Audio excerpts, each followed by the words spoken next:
Hey there, welcome back to my channel. I'm excited to share another gameplay review with you all. I hope you're all having an amazing day. Let's dive right into the video without any further delay. The story of Submersed is pretty straightforward. Your helicopter crashes when you get there and you find out evil science stuff is happening. It's not exactly revolutionary, but it's fine as start. The setting is probably the most promising aspect of the game.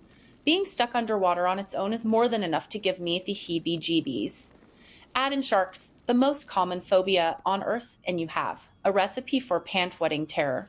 There are moments when Submersed works. They're few and far between, but when it shoves players inside pressure suit and sends them clomping out into shark-infested waters, it can make for an intensely frightening experience.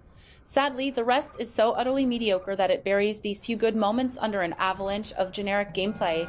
Set on an off-research facility which shamelessly recalls the film Deep Blue Sea, Submersed follows rescue team members' attempts to find out what's gone horribly awry in the depths of the lab, and to hopefully rescue any remaining survivors.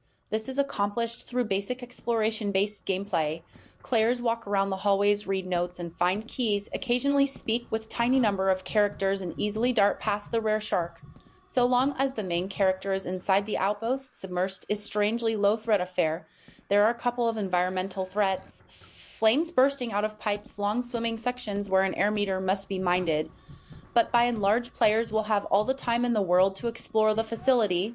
Not that they'll want to spend much time inside the game's world. It's small, visually uninspired place.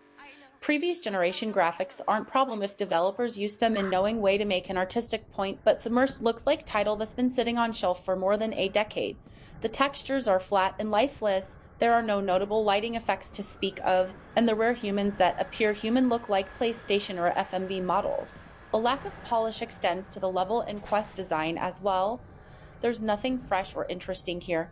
Cut out corpses to unlock, retinal scan door, record madman's voice to activate computer. It's all gruesome and it's all extremely old hat. Each one of the chapters is set in small location with just one or two objectives to accomplish. None of them is particularly taxing, and the campaign can be wrapped up in under 3 hours, provided the player gets little lucky with shark attacks. By far the biggest contributor to Submersed's length is its terrible inventory system, which is ill-conceived on every level. Players have just 8 item slots, with another 8 available in rarely seen item boxes. Flashlight batteries, key items, and tools all take up inventory slots, so most of my time was spent walking around with blood at the edges of my vision because I rarely had room to pick up health items. Speaking of which, Submersed has 5 different kinds of health items, which is 4 too many considering the infinitesimally small amount of threat in each level. Other than easily avoided flames and fan blades, the only dangers are small sharks moving through occasional patches of waist-high water, and they're so prone to getting trapped on level geometry that I really had to use the 2 inventory bloating weapons I was offered to ward them away. All that aside though, the deep-sea sequences are genuinely unnerving. Each one follows set formula of hopping into heavy pressure suit and slowly clomping along some catwalks to destination point. Here the graphics and sound are at their best. Everything is muted beneath the waves, and giant shark appears mostly as fleeting bit of movement off in the distance. The suit is armed with lights and shark detecting sonar, which would be more effective if using it didn't attract the shark's attention. Players have to move from cover to cover as quickly as possible, then hunker down until the beast becomes bored and swims away before making their next dash.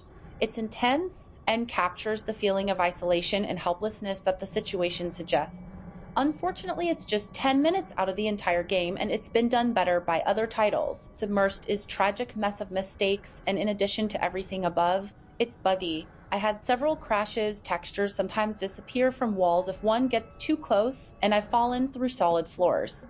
If it wasn't already obvious that one solid set piece can't prop up mediocre games, Submersed should be all the proof that's required. Big shout out to Daniel Weissenberger for the review.